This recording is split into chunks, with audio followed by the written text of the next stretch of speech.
Thank you. Thank you for having me. It's an honor to present some of my research and our lab's research. So I'm an exposure scientist. I hope I don't, bore you to sleep, but I'll present some of our work in new advances in satellite-based exposure modeling for air pollution and climate change studies. And the focus really is air pollution, a bit about the lab.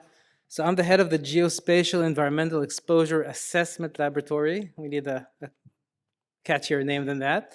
But the lab focuses on the challenges of developing robust, high-resolution environmental exposure models and studying unbiased exposure health outcomes associations in environmental health studies. What we do is apply advanced geostatistics, machine learning, and GIS and remote sensing technologies to address these scientific challenges. And we research, among other things, air pollution exposure models, so PM2.5, PM10, NO2, using hybrid satellite-based models, air temperature exposure assessment models, which are going to be, both of them, the focus of my talk. But also, we do a lot of other environmental exposure, specifically in the built environment, to give us a more holistic approach to exposures as part of the exposomic approach of the lab. So we do some studies on noise pollution using land use regression modeling. We study light at night, again, using different remote sensing methodologies. We develop walkability indices, SES exposures, NDVI or greenness analysis. These are all using hybrid approaches. We also obviously use all these exposures in environmental epi studies, and we do additional stuff such as location-based social network analysis of texts and images, and so on. So let me introduce you to satellite-based modeling, because I'm sure that's not very clear to everybody. We've heard throughout the talks about the exposure to climate change and PM2.5 air pollution. And the reason that we model these is that we know that there's extensive literature on both associations of PM2.5 and temperature with health outcomes. And these include hospital admissions and mortality, reduced birth weights, cardiovascular disease, respiratory disease, and heart attacks, and we've published on that. And what's also important to know is that similar to the rich literature with air pollution and health outcomes, we're now looking at new research coming out, looking at the changes in climate and its health associations. We know that these changes will lead to warmer temperatures and more extreme weather events, which of course are associated with increased morbidity and mortality, specifically in sensitive populations. And it's also very important to note that this increase that we see doesn't only happen during heat events, but also during less extreme events. And we see that in many health outcomes that we study. So why do we develop these hybrid approaches? There's various ways of developing exposure models, each one that has its strengths and weaknesses. The classical methods were proximity-based assessment models, where you take the distance to a major roadway or a point source emission. Then we moved on to statistical interpolation methods, which are a bit better. We looked at land use regression models, line dispersion models, but really our group and other groups have really moved to these hybrid approaches because the previous methods had many limitations. First of all, they tended to use large geographical areas, such as state or nationwide, thus potentially biasing the health effect risk estimate due to exposure measurement error. And most of these methods focused on urban areas because obviously the population is mainly concentrated there, and the bulk of the monitoring stations is also in the urban areas. To address this, my group has started developing hybrid methods incorporating satellite data. The broad spatial coverage enabled by satellites allows us to expand our exposure models way beyond the conventional ground monitoring networks to penetrate both rural and sub-rural areas. This greatly enhances our ability to estimate subject-specific exposures on a daily basis. So what are the advantages and limitations of using satellite data? So obviously the great spatial coverage, we can cover huge areas. We can survey areas with very limited access to monitors, and it's very economic. We have one satellite, one sensor, but it covers the globe, especially with sun-synchronous satellites. But there's a lot of limitations. Data availability. If we have clouds, if there's snow or dust, or during the night, we don't have satellite data. We don't have a vertical profile, and we're interested in what people are breathing down on the ground. And we're talking about different satellites with different spatio-temporal scales. So to address all this, we started developing new methodologies, and the main product that we've been using is called MauiWES, the Moderate Resolution Imaging Spectroradiometer, which is an instrument that was launched in 2000, initially through Terra, and then an additional satellite called Aqua, which was launched in 2002. It has 36 spectral band, and there's a lot of products that the satellite provides, but we use two main products, AOD, aerosol optical depth, and LST, land surface temperature. I'll discuss these in a bit. This is an example of how a satellite image looks.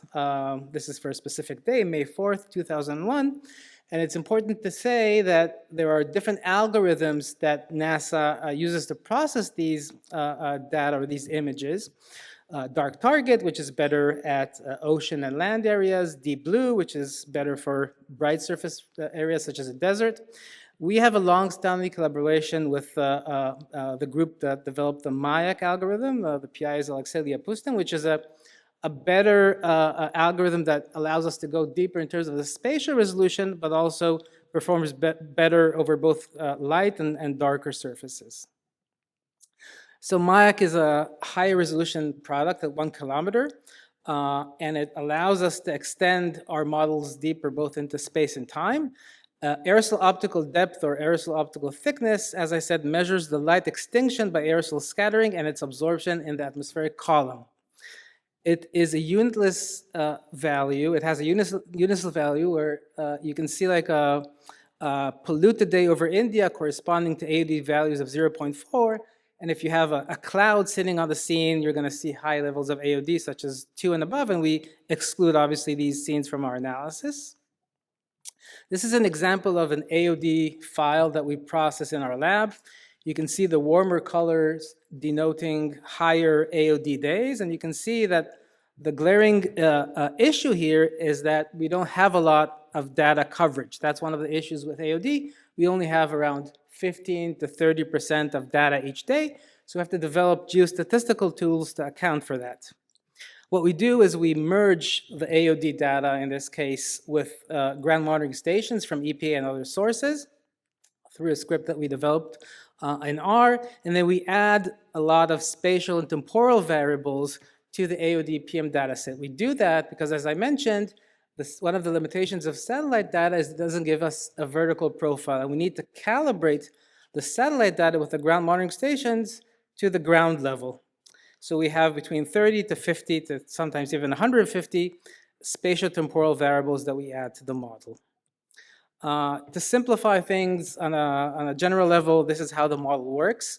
We have a first stage where we fit a calibration between the monitor data and the satellite data and the additional spatial temporal predictors. We then, once we have this calibration, go to every point across the US that we do have satellite data but don't have monitoring data and generate a prediction. In the third stage, once we have that, we can go across all the areas that have the same predictors and predict daily PM 2.5, and then we have a local stage that downscales the data down to 100 meters.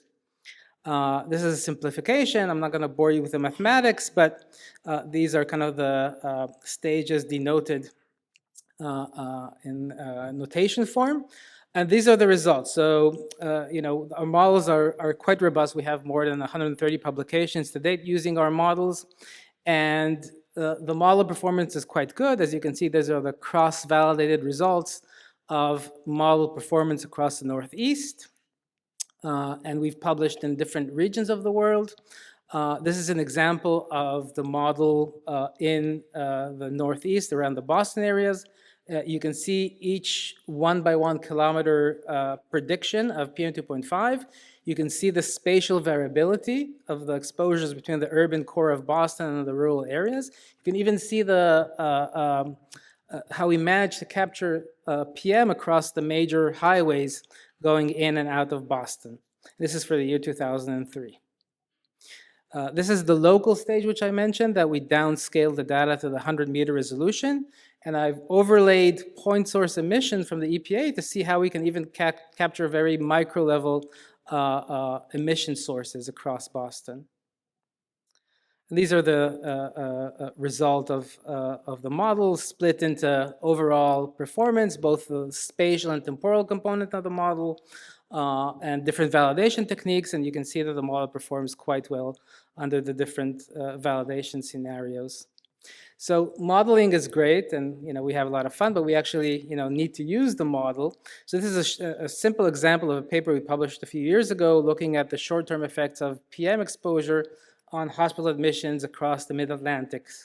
A lot of the studies that we've kind of showed reporting significant association between PM 2.5 and hospital admissions had limitations because they relied on a very limited set of monitor stations that didn't have a model like ours and other groups that is spatiotemporally resolved.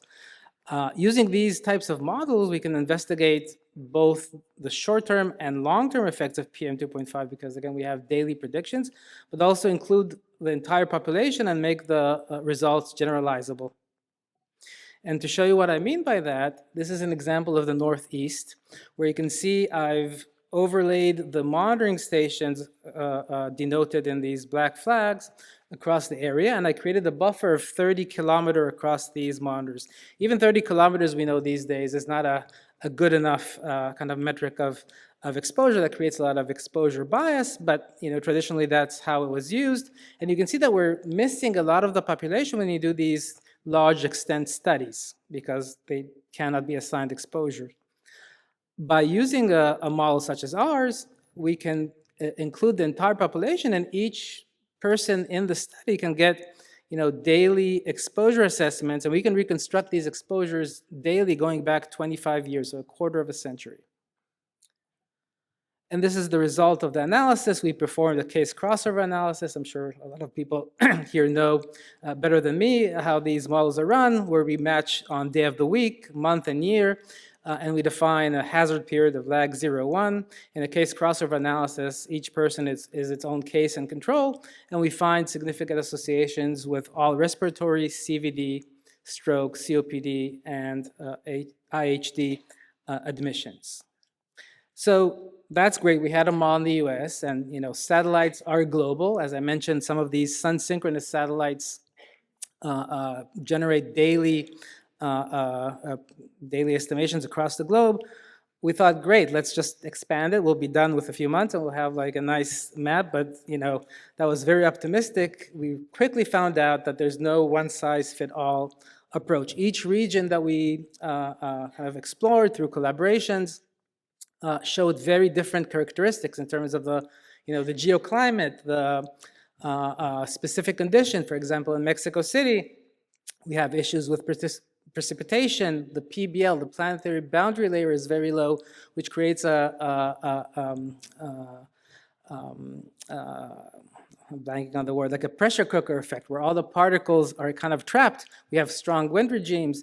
In another collaboration in Israel, we have to deal with very bright surfaces, and this really created the NASA, created problems with the NASA AOD algorithm. We had to go back and forth with our collaborators.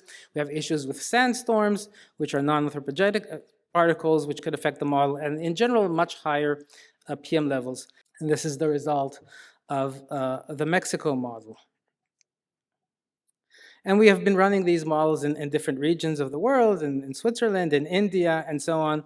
One of the interesting things that we did recently is, the satellite, as I mentioned, has two instruments, Aqua and Terra. They have different overpasses and different times of the day. So we had an hypothesis looking at different components of PM, where in the morning, PM is much more dominated by anthropogenic activity, a lot of traffic. The PBL is much lower, capturing these particles, whereas in the afternoon, when the PBL is much higher, you would think that there's a lot more long-range particles being transported, and we call that background PM levels. So we ran two separate models and two separate times of the days, calibrating the models independently. And again, we found very good model performance showing different variability of particles. You can see the difference between the hourly aqua satellite in the background time of the day versus the Terra satellite, which corresponds to the rush hour time. In recent years, we've started applying a lot of these novel machine learning techniques. One of the things that we developed is an ensemble model approach, where we take a look at different statistical or geostatistical models, each one with its own biases, and try to combine them. The underlying assumption is that because of these biases, when we ensemble these models and incorporate these models in an overall ensembled method, they will outperform each single individual models. So we looked at applying linear mixed effect models, random forest approaches, extreme gradient boosting approaches, and a CTM model called FARM in Italy. And we run the models 4 times. So we run the full stack of each model 4 times. We generate predictions, and then we ensemble using GAM the different model predictions. And this is for my kids. You know, it's like the Avengers. I explained to them, you kind of take each one of these different models and assemble them together. And what we've shown is that by doing that, indeed, model performance increased dramatically, especially when you look at the spatial and temporal performance of each of these models. This is the final results of the modeling campaign over Italy, looking at generating the PM10 and PM2.5 predictions from the different model and the overall GAM model. I will mention that these models are part of the ECHO initiative across the US. So me and my colleague, Dr. Alan Just, won the OIF, or Opportunities and Infrastructure Fund, to run these models and assign exposure to part of the ECHO cohorts. And these are the results of the OIF analysis. These are the mean predicted PM2.5 across the United States, the continental United States, I should say, under different seasons. So, you know, we had these models, and I was thinking, you know, climate change is a very topical issue that I have particular interest in. Can we apply the same methodologies to model air pollution, to model temperature? And, you know, we need to do that for the same reasons, right? We need spatial variability or spatial temporal variability to minimize exposure assessment errors. And we have the same issue with, you know, stations concentrated in urban areas. So we use the same satellite and other satellites, such as the Landsat satellite, to, again, take another product, land surface temperature, and try to use the same methodologies with different adjustments, of course, to produce these temperature models. This is an example of one of our early models in 2014, where we look at predicting land surface temperature across the Northeast. You can see the region of New York. I'm sure all of you can identify this area, which is, of course, Central Park. And you can see that there's quite a difference, especially in extreme heat days. This is a average temperature across 2011, and you can see that there's a few degrees centigrade difference between the urban downtown core or Brooklyn and, you know, the Central Park area or other kind of vegetated regions. And again, model performance was excellent across all years, with cross-validation results of 0.95 and slopes of 1, showing, you know, nearly no bias in the models. We've since expanded these models to different regions, such as France and other regions of the world through collaborations. One of the cool things that we're doing now in France is looking at dynamic modeling, with the assumption that, yes, these 1 kilometer models can generate, you know, good detailed predictions, but we want to downscale these models, especially in urban areas where we have more spatial variabilities compared to rural areas that, you know, elevation and other factors depending doesn't exhibit the same spatial variability. So we have a dynamic models that, you know, downscales the model when it reaches urban or populated areas. So we had around 103 such areas. And again, we used our 4-step approach, where we first calibrate the model and then go and use ensembling methodologies. In this case, we used a tensor product to ensemble, and then again, shifting dynamically to 200 meters when the model identifies areas with high population areas. These are the results of the 1 kilometer model across France, and these are the results of the 200-meter model, and you can see the spatial variability that's needed, especially in urban areas. You can see in Paris how the 200 model outperforms really the 1 kilometer model. Another interesting thing is that we're looking at going towards hourly data as opposed to air pollution. Climate does change dramatically between the day and night. So what we've done is use different satellites, in this case the Severi European geostationary satellite, and reanalysis data such as the ERA5 data to build a model that allows us to predict temperature at an hourly level. We have different methodologies that we use, such as random forest regression, to try to impute the satellite data. As I mentioned previously, a lot of the satellite data is missing for various reasons. So we built a model to impute daily and hourly satellite data. And this is an example of the non-imputed scene on the left for 2016 for the 20th of January. And through our random forest approach, we were able to impute the full scene of the satellite data, allowing us to predict in a much more computationally efficient and robust way these predictions. This is the performance of this imputation method. As you can see, we have very low root mean square prediction errors on that stage. And then we can use our normal method of the imputation calibration prediction to arrive at hourly temperature analysis or scenes for every day going back, again, 25 years. Finally, this is the latest results of doing the same across the United States on a very high resolution. So this is 200 meters across the United States daily, going back, again, a quarter of a century. These are the different satellites that we use, the DMSP and the VIR satellite that we use for light at night. So thank you very much.